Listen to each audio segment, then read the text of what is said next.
Steve approached the old office building on the edge of town, checking the address on his phone. The building looked tired.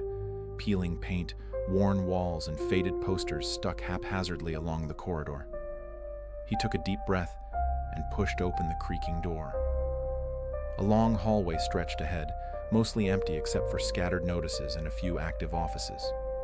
Steve quickly found the door he needed, the office where his supervisor was supposed to meet him. He knocked. Silence. He was about to call when the door suddenly opened, revealing a friendly-looking man in his 50s. "Steve?" the man asked. "Yes," Steve nodded. "Come on in. We're hiring a night guard. There are cameras and alarm system, but sometimes we need someone to keep an eye on things in person." The conversation was brief. The man explained the job. Sometimes walk the corridors, sometimes monitor the cameras. Steve was given a stun gun and pepper spray, and was told a Dominator device could be provided if anything unusual happened. The next evening, Steve arrived a little earlier than expected. The building was mostly empty except for the cleaning lady, who silently handed him the keys. In his temporary office stood an old computer, streaming footage from the security cameras. The building felt gloomy. By nightfall, with the city silent, Steve realized the entire office complex had a strange, almost abandoned atmosphere. A light breeze rustled the leaves outside, and the streetlights barely cut through the darkness. Steve decided to step outside for some fresh air. It was almost 2 a.m, and the streets were empty. Nearby, a small park looked particularly foreboding. A single street lamp illuminated only a few feet around, the rest swallowed by shadows. Steve felt uneasy, though he chalked it up to fatigue. Returning inside, he noticed faint, strange sounds, the creak of a door, the shuffle of footsteps. He checked the cameras. The hallways were empty. Feeling sleepy, he brewed a cup of coffee and lay down on the small office couch. He hadn't been asleep long when a loud slam shook the office door. Steve jumped up, grabbing his stun gun and flashlight. The hallway was empty. The security footage showed nothing unusual. The door opened and slammed shut as if an invisible force was playing with it. Fear crept in. He tried to calm himself, but his heart raced uncontrollably. Checking the cameras again, he saw a silhouette standing under the street lamp in the park. At first, there was one figure, then 2 more appeared, emerging from the darkness. Their movements were strange, unhuman in a subtle, unsettling way. Steve's hands trembled as he watched the figures from the cameras. They didn't move like normal people. Their steps were jerky, almost gliding, and their heads tilted at odd angles. The air in the office felt heavy, and a faint, acrid smell of smoke drifted through the slightly open window. He debated calling the security company, but hesitated. What could he say? "There are ghostly figures outside my office." Instead, he decided to stay put and keep watching. The silhouettes lingered near the edge of the park, just beyond the weak street lamp. Then, suddenly, one figure began moving directly toward the building. Steve froze. His mind raced with explanations. Maybe someone had a key, maybe it was a prank, maybe he was just tired. But when he checked the hallways again, they were still empty. The moving figure seemed to pass the cameras without a trace. He grabbed the stun gun, stepping cautiously into the corridor. The building felt different now. Every shadow seemed alive. Steve's flashlight cut through the darkness, revealing empty offices, dusty chairs, and abandoned plants. But the faint sound of footsteps echoed behind him. He spun around. Nothing. Back in his office, he locked the door and checked the monitors. One camera flickered and went out, then another. The last working feed showed the figure stopping directly under the office window. Steve could see its shape clearly now. Tall, thin, with limbs that seemed slightly too long, and a head that appeared charred or blackened. A sudden knock at the office door made him jump. The sound wasn't just a knock. It felt like someone pounding, testing the strength of the metal door. Steve's pulse raced as he gripped his flashlight and backed into the corner. He tried to tell himself it was the wind, a loose panel, anything rational. Then the smell of smoke intensified, thick and suffocating. A gray mist seeped under the door, curling across the floor. Steve coughed and gagged, stumbling toward the desk. His eyes caught the figure on the monitor again. It was moving inside now, seemingly through the office itself. Panic set in. He considered smashing a window and escaping, but the blinds were too high, and the streets outside were empty. The figures were patient, deliberate, and inhuman. One shadow loomed closer to his office door. He could see now that its form was grotesque, burned, bent in impossible ways, and dragging one broken leg behind it. Steve remembered the safety devices, stun gun, pepper spray. He held them tightly, ready for anything. The pounding intensified, shaking the doorframe. The office felt like a trap, the silence punctuated by those heavy, unhuman breaths just outside. Time stretched. Minutes felt like hours. Then, as abruptly as it had started, the pounding stopped. The smoke lingered, curling like fingers across the floor. Steve stayed pressed against the wall, not daring to move. The monitors flickered back on. The figures had vanished. The park outside was quiet, dark, and empty. Steve exhaled, his chest heaving. Was it over? He didn't trust the silence. He stayed awake until dawn, watching the monitors, listening for any sound. When the first light of morning crept into the office, he dared to step outside. The park looked ordinary, deserted, no trace of the night's horrors. He walked home, shaken, but alive. Everything felt unreal, like a dream. But the memory of the figures, their charred, broken forms, lingered. Steve knew this night would change him forever. He couldn't sure explain what he had seen, only that it was very real and very dangerous. The next night, Steve returned to the office earlier than before. The building felt familiar, yet somehow more oppressive. He unlocked his office, checked the monitors, and settled into his chair. The memories of last night's horrors clung to him like a second skin. Hours passed quietly. The city outside had gone silent once more, and only the occasional wind whispered through the empty streets. Steve sipped his coffee, forcing himself to focus on the mundane tasks of a night watchman. He checked the cameras methodically, ensuring everything was normal. Then, around 2:30 a.m., he saw it. A movement in the park, near the lone street lamp. A silhouette emerged from the darkness. This time, Steve recognized the gait immediately. Uneven, twisted, dragging a broken leg. His stomach dropped. The figure wasn't alone. Two more joined it, shadows moving unnaturally. Steve froze. He wanted to call the security company, but knew they wouldn't believe him. Instead, he gripped his flashlight and stun gun, ready to confront whatever this was. He considered barricading the office door further, pushing the desk against it, but that would only buy him minutes, not safety. The figures stopped beneath his office window, staring up, though their eyes, if they had eyes, were hidden in shadow. The gray smoke curled beneath the door again, thicker this time, with the acrid smell of charred flesh overwhelming the room. Steve gagged, backing into a corner. Suddenly, a heavy, rasping breath echoed through the office. The figures were inside now. The metal door rattled violently as if something beyond human strength was trying to force it open.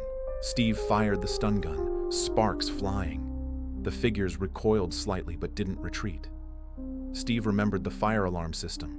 Desperate, he slammed the alarm button. Sirens blared, echoing through the building. The figures hesitated, their forms shimmering, almost flickering as though reality itself rejected their presence. Smoke thickened, obscuring everything. Through the haze, Steve glimpsed one figure clearly, charred, twisted, dragging a leg, its head tilted unnaturally. He could almost see its face. Burned, grotesque, expressionless. It raised an arm as if acknowledging him, or perhaps warning him. Then, as suddenly as it had appeared, it vanished. The sirens continued to wail, but the office was empty. Steve's heart pounded. He checked the monitors. Nothing. The park outside was quiet again, normal, almost mundane in its emptiness. Steve realized he had no way to explain what had happened. Any report would sound insane. By 4:30 a.m., he left the office, exhausted. The park seemed ordinary in the daylight, trees swaying gently, shadows retreating. Yet the memory of the night, the twisted figures, burned into his mind. He couldn't shake the feeling that they were watching, waiting for the next night. Steve began researching, reading old news articles, anything about the city's past. He discovered an incident in 2009, a dormitory fire that killed nearly 100 people, caused by an elderly resident who had set the building ablaze. Survivors spoke of screams, shadows, and strange, unexplainable events. Steve's stomach turned. The descriptions matched what he had seen. The charred, broken figures, the dragging limbs, the haunting presence. It all made sense. Or at least, it made sense in the horrifying context of the past. He realized that the building he now worked in must be connected, somehow. A portal, a residual haunting, or something beyond human understanding. Each night he returned, he knew it wasn't just about watching The Office. He was witnessing echoes of a tragedy, shadows of the dead, replaying over and over. The thought made him shiver. Yet he had no choice. The job was necessary. He had to face the terror, however impossible it seemed. Every night, Steve steeled himself, knowing that the horrors of the building were far from over. The following night, Steve arrived with a knot of dread in his stomach. The office building seemed larger, darker, and somehow heavier than before. Even the fluorescent lights flickered more than usual, casting uneasy shadows down the worn corridors. He set up his small workstation in the 10th office. The monitors flickered to life, displaying the usual angles: the hallway, the park, the empty parking lot. Every camera seemed ordinary, yet Steve couldn't shake the feeling that they were watching him back. Hours passed slowly. Around midnight, he decided to take a walk. He needed to stretch his legs, clear his mind. The hallway was silent, save for the soft hum of the ventilation system. Every step echoed unnaturally, as if the walls themselves were listening. As he approached the window overlooking the park, a sudden movement caught his eye. The lone street lamp flickered, and beneath its weak light stood a figure. Steve's heart sank.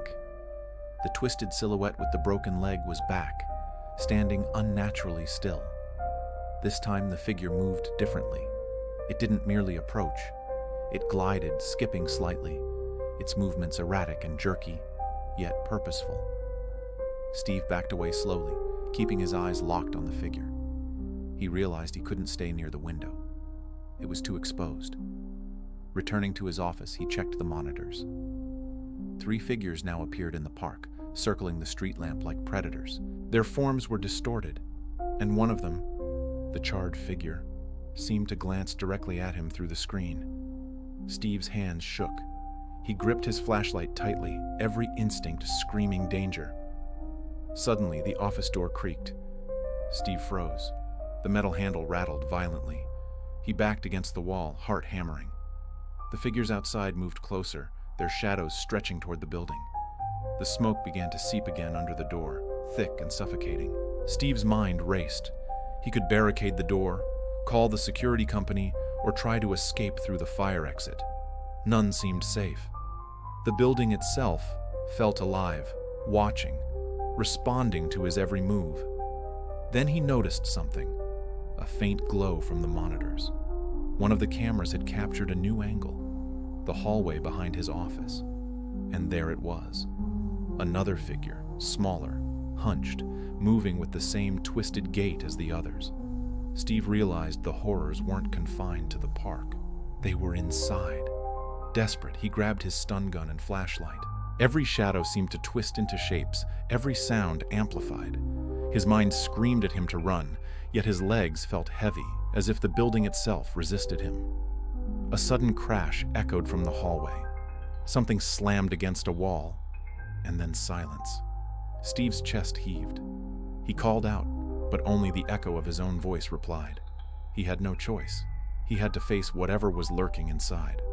Slowly, he moved toward the corridor, flashlight slicing through the darkness. The smell of smoke grew stronger, acrid and suffocating. The figures in the park seemed to fade from the monitors, replaced by shadows crawling along the walls. As he advanced, Steve realized something horrifying. The building itself was reshaping. Hallways twisted, doors led to rooms that hadn't existed moments ago, and the familiar floor plan became a labyrinth of shadows and smoke. Every step he took felt like a descent deeper into a nightmare. And then he saw it, the charred figure, standing in the middle of the hallway, twisted leg dragging, head cocked unnaturally. Behind it, two more figures emerged, their forms flickering in and out of reality. Steve raised the stun gun, but he knew it was useless. Whatever this was, it wasn't human. The air grew hotter, the smoke thicker, the shadows moved independently, as if alive. Steve understood, in that instant, that he had entered a place where the dead and the living collided. Steve's flashlight trembled in his hand as he stared at the charred figure, its head tilted unnaturally, as if mocking him, and a low, rasping sound escaped its throat.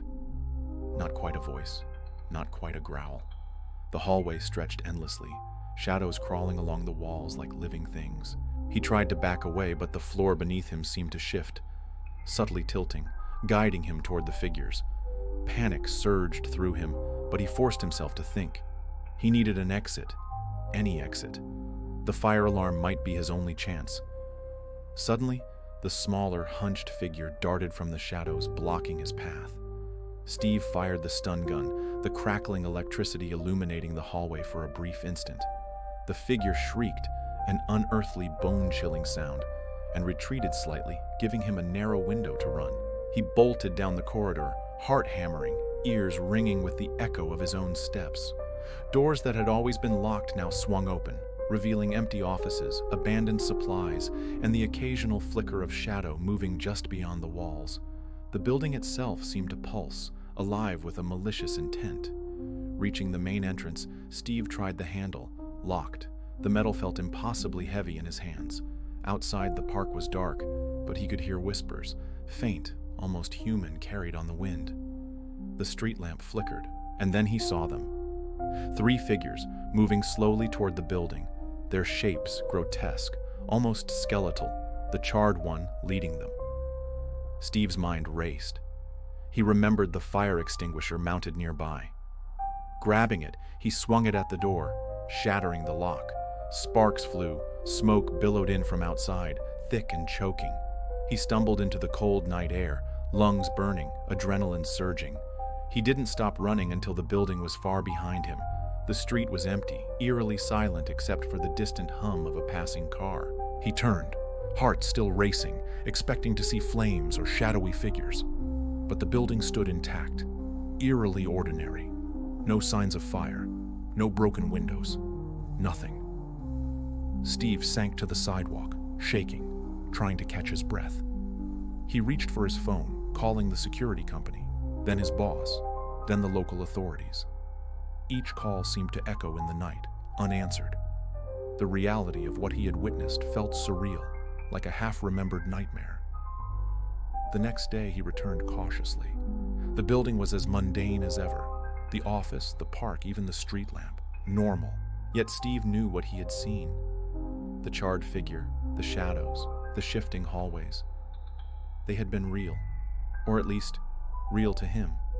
Weeks passed. He avoided walking past that block at night. He found another job, one less ominous, but the memory lingered.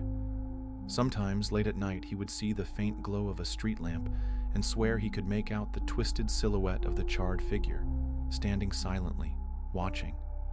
He searched online, researching past fires, unexplained disappearances, anything that might explain what he had encountered. Eventually, he stumbled upon records of a 2009 dormitory fire, eerily similar to what he had experienced. A man had set the fire, a resident, caught in the blaze and never helped, perishing in the inferno. It clicked. The figures, the charred man, the smell of smoke, the voices, echoes of the past, trapped in that space, replaying over and over. Steve realized he had witnessed a residual haunting, a tragic loop of events replaying themselves. Though he tried to forget, the memory never left. The office, the shadows, the dragging figure, a reminder that some places carry the past with them, that some nightmares never truly end. And Steve, forever changed, knew that night would haunt him for the rest of his life.